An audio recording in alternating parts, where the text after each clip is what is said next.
10-15 હજાર જેટલું ચમ પણ શું કહેવાય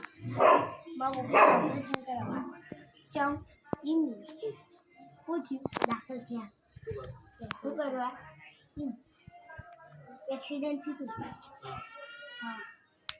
તો પૈસા દાખલ કરો પણ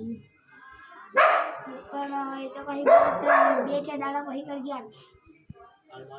હાલ મારા જોડે રહી પેટ ભાઈ જોડે જાઉં ભાઈ આરામ